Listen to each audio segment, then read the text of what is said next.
मिट्टी से जुड़ी मेहनत, खेतों में बीतता जीवन। किसान हर दिन सोचता है घर चलता रहे, आज भी और कल भी। मौसम बदलते हैं, फसलें बदलती हैं, खेती के साथ साथ घर की जिम्मेदारियां भी चलती रहती हैं। भविष्य की इन्हीं जिम्मेदारियों को पूरा करती है एनपीएस, जो किसानों के कल को नया भरोसा और पेंशन की पक्की गारंटी देती है। एनपीएस भारत सरकार के अंतर्गत पीएफआरडीए के द्वारा एक विनियमित योजना है जो किसानों के लिए बुढ़ापे में पेंशन सुनिश्चित करती है।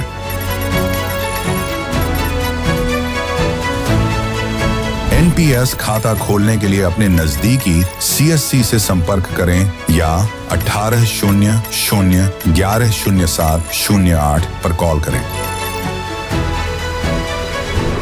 पेंशन की पक्की गारंटी के लिए एनपीएस जरूरी है। आत्ताच्या घटनेला मला जी जी माहिती येते आणि ती अगदी मी 10 वेळा चेक करून ही माहिती लोकांपुढे मांडते। हे खरात एक प्रकारचं ओशनो जल बनवायचे। तर हे ओशनो जल काय आहे? ओशनो जल म्हणजे एक कॉफ सिरप होतं, त्याच्यात पाणी घालायचे आणि कुटून वायग्रा घालायचे अशी माहिती मिळालेली आहे। आणि हे घेण्यासाठी सगळीकडचे राजकारणी आपल्या गाड्या पाठवायचे, आपली हेलिकॉप्टर पाठवायची। एक माणूस तर त्यातला तिरुपती बालाजी ट्रस्टचा ट्रस्टी आहे। आता इतकं धक्का बसतो हे सगळं ऐकून। याच्यातली नावं जी आली आहेत बाहेर, ती सगळी महाराष्ट्राचे अनेक राजकारणी आहेत, अनेक। आणि त्याच्यात एक पक्ष म्हणून नाही, सगळ्या पक्षातली माणसं आहेत। ती अगदी थेट गाड्या पाठवून हे सो कॉल्ड ओशनो जल घ्यायला त्यांची माणसं पाठवायची। आता ओशनो जल नंतर हा माणूस काय करायचा? तर त्यांनी 2 प्रकारची सो कॉल्ड साधना करायची। त्याचं पहिलं नाव होतं ओशनो प्रे आणि सिद्ध प्रे। तर ओशनो प्रे म्हणजे काय?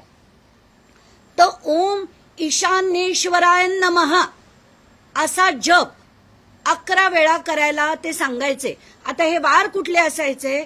तर श्रावणातले 4 सोमवार आणि महाशिवरात्र या दिवशी हे 2 प्रकार केले जायचे। एक म्हणजे ओशनो प्रे आणि दुसरं म्हणजे सिद्ध प्रे। तर ओशनो प्रे मध्ये काय व्हायचं ते मी तुम्हाला सांगते। ओशनो प्रे मध्ये ओम ईशान्येश्वराय नमः असा 11 वेळा जाप करायला ते सांगायचे। तो झाल्यानंतर शंकराच्या पिंडीवर असलेले एक हंडा जो असायचा तो हलायला लागायचा आणि हलायला लागल्यानंतर जे प्रश्न विचारले जायचे आणि जिथे तो प्रश्न, आता समजा कोणाला मूल होत नसेल तर ते कधीपर्यंत होईल, म्हणजे पहिल्या महिन्यात कन्सीव्ह होईल की 6 महिन्यांनी होईल का 1 वर्षांनी होईल, असा प्रश्न विचारल्यावर तो हंडा थांबला की ते त्या प्रश्नाचं उत्तर असायचं। असा हा ओशो प्रेचा कार्यक्रम चालायचा। दुसऱ्या कार्यक्रमाचं नाव होतं सिद्ध प्रेय। याच्यात होम हवन केलं जायचं।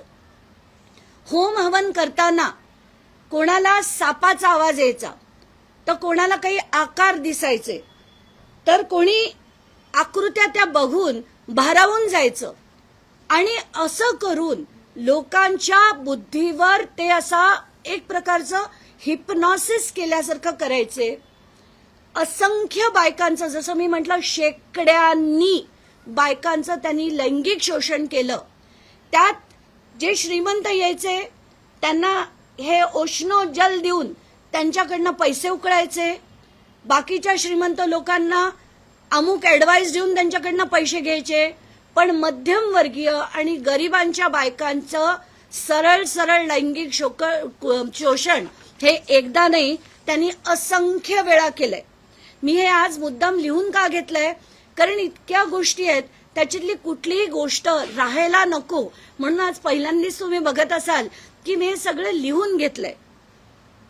त्यात महत्वाची गोष्ट, एक मोठे अधिकारी आहेत, डेप्युटी कलेक्टर आहेत, त्यांचं नाव सुद्धा माझ्याकडे आहे, पण नाव घेणं योग्य कितपत होईल मला माहित नाही, म्हणून मी म्हणते मुंबईत कार्यरत असलेले एक डेप्युटी कलेक्टर आत्ताच्या घटकेला त्यांना पैसे पुरवतायत, त्यांना वकील पुरवतायत, त्यांना हवं नको ते बघतायत आज सुद्धा.